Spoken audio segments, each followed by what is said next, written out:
Mr. Patrick Mba joins us. He's of the Enugu Peoples Assembly, and we'll be talking about, well, the absence of the Enugu State governor and some of the governors who have not been around. Thank you for coming on today. Thank you for having me. Okay, well, yes, comments coming through from Enugu. You have some people who don't quite agree with the way things are going on. But the speaker, after when he spoke to Channels Television, he says, there doesn't seem to be any problem. I mean, if the governor has given us his word, if he transmitted power to the deputy governor who is in that acting capacity, what's the challenge? What's your perspective on the way things are going on? Well, thank you very much. The position of the person you said spoke to you is his personal opinion. The situation in Enugu State today is entirely a different scenario. In Enugu, nothing is working. The deputy governor is not acting. And along the line, I'm going to buttress the fact that the deputy governor is not working. First and foremost, I want to let you know that it's the unfortunate incident or the sickness of our good governor. There has never been one single state council meeting in Enugu State. Ever since when? Ever since September. If the deputy governor of Enugu State is acting, he ought to have been holding weekly the state executive council meeting. That is where they will now show us that actually he is acting. Let them allow him to preside one single state executive meeting. It's not just going to along on the newspapers making propaganda and unsubstantiated claims. So in Enugu, the deputy governor, as far as we are concerned, is not working. But a host of people point to the contracts that have continued to be executed. They even say the new contracts are being awarded and that every other thing is going on as should be done. Staff salaries are paid, governance or government is working, well, regardless of the presidency. That is another area where they want to expose themselves. The recently concluded visitation of the Honorable Minister of Information to the southeastern states on developmental projects is a good example to showcase to you that the Enugu State is not working. What did the Deputy Governor show to the Honorable Minister?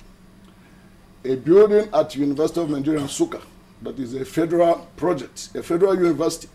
Why did he not take him to Enugu State University of Technology? Why did he not take him to IMT, Institute of Management and Technology? These are Enugu State institutions, tertiary institutions. It was convenient for them to take him to UNN. What again did he do?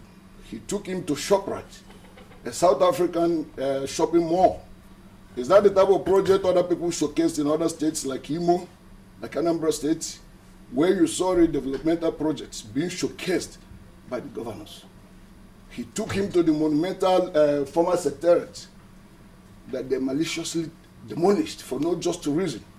These are relics, monumental relics that we ought to leave for the children unborn. They demolished it and want to rebuild it at a whopping cost of 13.6 billion in a state that can only appropriate for a year 80-something billion naira. I was going to ask you, are you a member of the opposition? No. I'm not a member of opposition. What is your interest in this? My interest is that I'm a state indigenous of Enugu State. I come from Enugu State. And I want this to work the way it ought to be. What attempts have you made to find out what exactly the problem is? Well, as a group, we've made some tremendous efforts to get across. On the 10th of December, we personally, via our lawyer, wrote to Enugu State House of Assembly, expressing our disappointment and letting them know that if status quo is not changed, that we were going to take them to court. In fact, they didn't reply to us. I have a copy of the letter here we wrote to them, dated 10th of December. Thereafter... Did they receive it? Yeah, of course, they acknowledged it. Thereafter, we were compelled, we took them to court.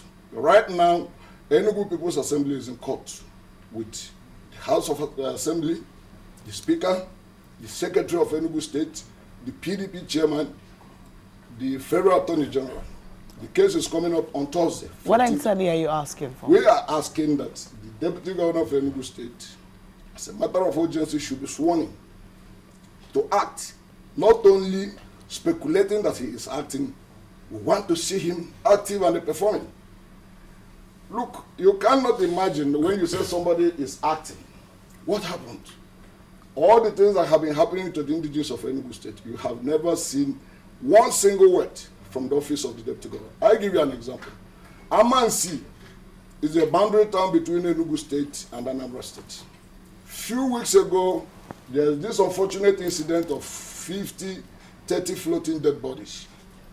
Even the governor of Anambra State cut short his visit to Great Britain and came back. Because we are talking about human beings, and the governance is about the welfare of the people. So, are you saying that ever since then, yes, no address from the deputy governor? Nobody from any government even visited the scene. At least you journalists, you can bear witness to this. Well, we do remember, because we have that particular report, and we do remember that the governor of Anambra State said that happened while he was in London. And even though he cut short his visit, he was with the Enugu State governor then, and the deputy as well, who had gone to see the governor, and that they discussed it. So he was worried about it. And, well, we don't know about what else has been done after that. But at least we heard the governor of Anambra State say that it was discussed between the governor of Enugu State and his deputy. Is it a question of discussing with the deputy of Enugu State, or him paying a visit to the people he claims to be serving? And they show solidarity and assuage their pains. That visitation, these bodies could be Enugu indigenous, it could be Anambra, but they are Nigerians. It happened in his territory. We expected that at least one official of Enugu State government ought to have paid a visit there. As I talk to you today, that has not been done. Well, if you go through all of that, you remember there was a time we heard the speaker, he spoke on this particular matter. The State Assembly should have been able to, well, kickstart any kind of process if there was a breach. But they said he handed over. So if he did hand over, why is all of this talk? That was why Malkwe asked if you were a member of the opposition. Remember, again, we saw some members of the Governors Forum visit the ailing governor in London, and after that they said, well, he's hale and hearty, he's better now, and we all saw it in pictures that he will be coming pretty soon. So why the bickering? Well, let me tell you again, this is another of those propaganda that beats my imagination. The picture you are referring about, I want to say it authoritatively, is a phantom picture. It is not a current picture. Phantom picture? Yes, it's a phantom. If you watch the Sun newspaper that carried that particular thing, you will see where they said courtesy of Enugu State Enugu State Government House.